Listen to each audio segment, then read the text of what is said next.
the betting brand for soccer fans. That's better. Gamble responsibly.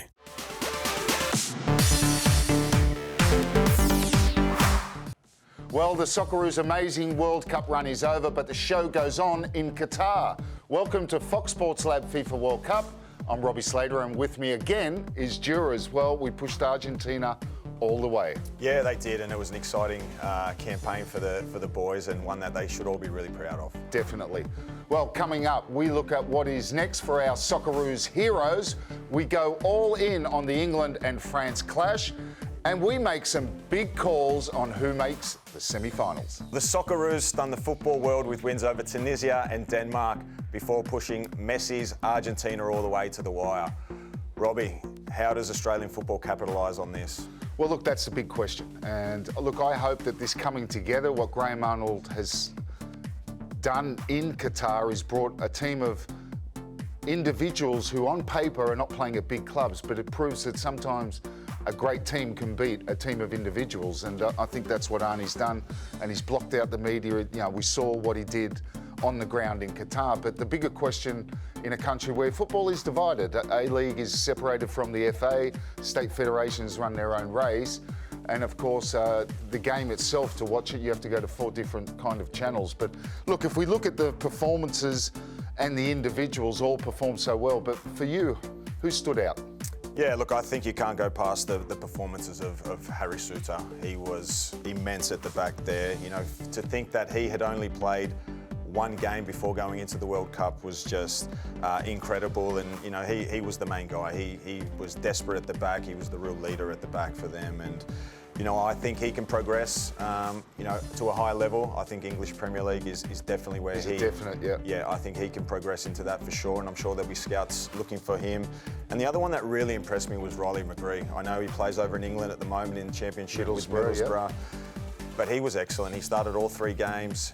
You know, he played as the 10. He played a little bit wider as well. You know, I thought he was excellent, and he potentially will be on the radar now of maybe lower English Premier League teams as well. But yeah, it's a good shout. Was there anyone that you felt stood out as well? Yeah, look, I've got a couple of players, and again, we must stress that how well all the Socceroos did. But if we're looking for, you know, players are going to have to be a bit younger in their careers, because there's quite a few ageing players in the Socceroos. But I picked out first the guy next to Souttar, Kai Rolls, who's playing in Scotland, and Kieran Backus, who played in that last game against Argentina. What a match! Yeah, he was excellent. What a moment for him. So if I picked out those 2 that I think can go to the EPL as well, and Backus is an interesting one. He's going to be around for quite some time. Kai Rolls, we know, burst onto the scene in the playoffs, but I think these 2 players also will be on the radar for the bigger clubs in England. And I think the question that everyone will want to know now is, where to for Graham Arnold? Do you think he stays on? I know you're good mates with him. Does he stay on with the Socceroos for another campaign, or do you think it's time that he steps aside and maybe goes to club level, where I know he has, you know, passion about that? So where do you think he'll end up? Yeah, look, I think a lot of things have changed in this World Cup. I think he was thinking that, you know, clubland overseas. Definitely not, I don't think in the A-League. He's done it with the Mariners and Sydney FC, but I think what's happened over there, and speaking to him since it's happened, I think he wants to continue on this journey with this group of players.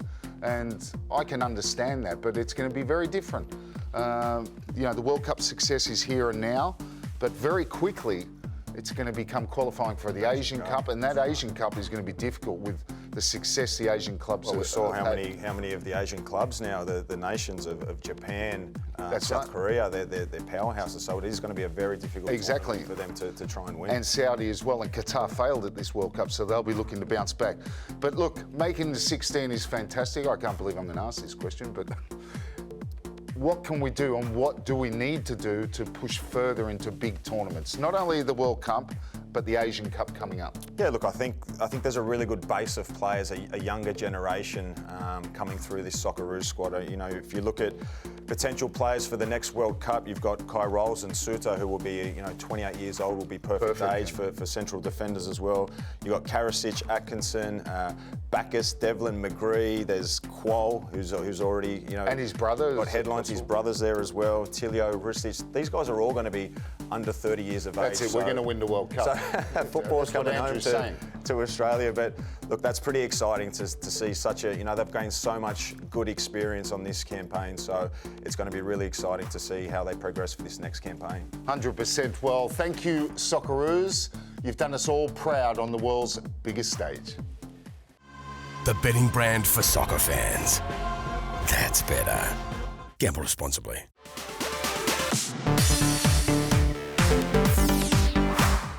Well, Robbie has been telling us that the World Cup is coming home to England, but I can sense he's Not the about to backflip. France-England, big game. How do they stop Mbappe?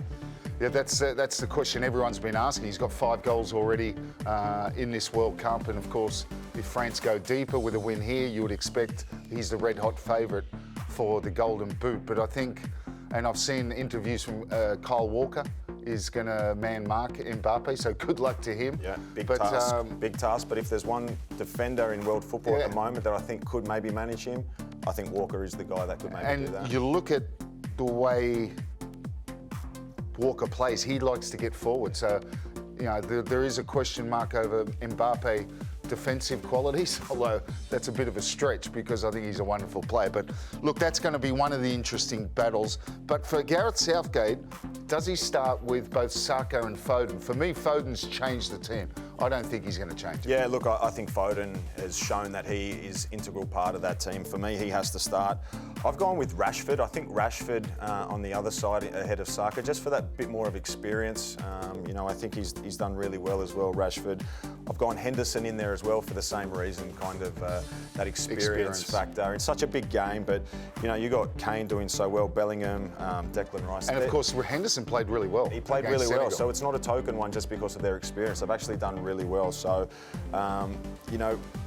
where's this game going to be won? Well, I look at the 2 attacks. I know we've got to talk about defences, but for me, both attacks are lethal. We talk about Saka, Rashford, Foden, Kane, Bellingham. So many options for Gareth Southgate. But you look at that front 4 for France with Mbappe on the left, Dembele on the right, Giroud's having a great World Cup as well. Griezmann in behind. And Griezmann in behind. So which front 4 or front 3 at times with England performs the best, I think wins this game, because I think both will score. And I think we're in for one cracking ride in this World Cup fixture. Well, let's look at Portugal. They absolutely smashed Switzerland 6-1. Ronaldo on the bench. Does he come in for this? I don't think he does. I think his replacement, Goncalo Ramos, was sensational. Yes, he took the match ball home, but he was involved in everything that was good in that attacking play. 21 years old at Benfica. He's suddenly just burst into the scene. They kind of took him just as a learning experience, but he's shown that he's more than capable of stepping into Ronaldo's shoes. I think Ronaldo will still have a place in the squad, obviously coming off and coming on and being an impact player, but yeah, this Ramos was incredibly exciting. And Portugal were unbelievable, and they've flown underneath the radar. If you look at what they've done and what people and who rather that people have been talking about, but they've got their first 11. They got 3 Manchester City players. They have quality. Bernardo Silva, Cancelo, Rodrigo. What a side. Yeah, it's an incredible team. Bruno Fernandes. From Manchester United. And then obviously up against Morocco. Yeah. Well, how did they do that? So the giant killer, the surprise of the tournament. I know Australia were and Japan to a large extent, but Morocco topped their group and then knocked out Spain in the round of 16. Can they do it again? I don't think anyone would have thought that Spain would have got rolled by Morocco, but this has been a World Cup of underdogs coming through, and they were good. They were really good. They played defensively and kind of caught Spain on the counter-attack when they could, but they've only conceded 1 goal this entire whole tournament, which is incredible. They've got Achraf Hakimi, the PSG defender, the right back, who's leading the charge at the back there, and he's been excellent, and he scored that winning penalty, the Panenka down the middle. So I think Portugal will be too strong, but I think it's going to be an extremely tough game for them. Okay, well, one thing is certain. A couple of heavyweights will depart after these quarterfinals. The betting brand for soccer fans. That's better. Gamble responsibly.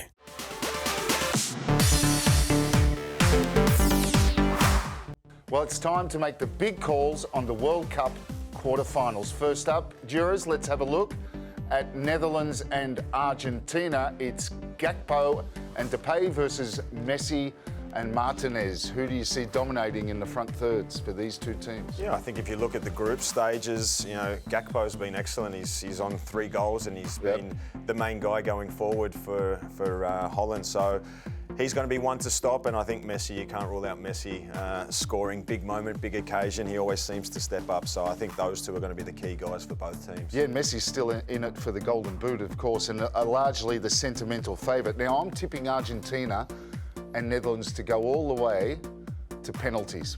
And I'm going to tip Argentina to win on penalties. What's your go? Yeah, look, I think Argentina will be too good. I think Messi will be the difference. I think he has shown that in all the games that he has been the difference. So I'm going to go Argentina. I think it'll be done in normal time. And obviously, there's another big clash coming up. The Brazilians versus the Croatians. The firepower that the Brazilians have shown. Do you think they're going to be too strong for the Croatians? Well, they were awesome in their round of 16, of course, and Croatia needed penalties to get past Japan. And I see Brazil, Richarlison, for me, that goal he scored was absolutely extraordinary. Neymar back in the team. I think they're going to be too strong for Croatia here, and I see them winning it. Yeah, I think Brazil will be too strong. They've shown their class throughout the whole tournament. Croatia always seem to outdo expectations and are always there, but I think it's going to be the end of the road for Croatia. And the next big game is England-France. You've said football's coming home, Robbie. Is it coming home? Well, I did say England was coming home, but I don't think it's going to come home in this tournament. Look, but I really do think this could go either way. In some respects, either of these teams are good enough to win it. And I think these two teams and Brazil are the 3 standouts anyway. You've got to pick a winner. I think Mbappe, his form is absolutely extraordinary. I think he'll be the difference between the two times. What's your pick? Yeah, I agree. I think Mbappe will be the difference. I think the French team will be just too strong against the English backline, so I'm going to pick France to win that one. Okay, Portugal up against Morocco. What's your pick in that one? Yeah, look, Portugal was sensational against the Swiss. They just completely dominated. 6-1 winners. Multiple goal scorers. They've got a team full of superstars: João Felix, Bruno Fernandes, Bernardo Silva. You got Pepe at the back at 39 years old with a towering header to get on the score sheet as well. So they've got match winners all over the park. So I think they're going to be too strong for the Moroccans. Yeah, look, I've got Portugal to beat Morocco. Morocco's a great story, finishing top of their group, knocking out Spain, but I think that lineup you just went through, I think, sees Portugal home. Okay, what about the Golden Boot? Are they measuring Mbappe's size already for it? Yeah, look, I think he's odds on to get it. I think, he's already 2 ahead with 5 goals. So I think France are going to obviously progress. So I'm going to say Mbappe will be the main guy to lead the Golden Boot race. So do you see anyone else that can kind of catch him potentially? No, look, I think Mbappe, given that I've tipped France, I better stick with him. Now, look, you talked about Argentina. You've tipped them in this quarter. Do you still see them? Is that what you're staying with to lift the trophy? I'm staying with them. I think they're the team. I think the Messi factor, I think he can just win games off his own back. He's been sensational. When he wants to involve himself in the game, he has. So I think he's going to be the main guy and lift the trophy and have the Dream World Cup. And obviously, you went Brazil. You're sticking with them? I got to stick with them. Although I didn't stick with England, did I? So, you called me, what was it, a flip-flopper? I've been called a lot worse. No, I'm going to stick with them. I thought as I said, Richarlison, Neymar back into the team is a massive plus for them, and I think they'll be too strong for Croatia. So, we will see if we're right next week, won't we? But there is still so much to look forward to in what has been a sensational World Cup. Well, that's the show for this week. Don't forget to subscribe below and follow us on socials. We'll see you next week on our final Fox Sports Lab FIFA World Cup show. The betting brand for soccer fans. That's better. Gamble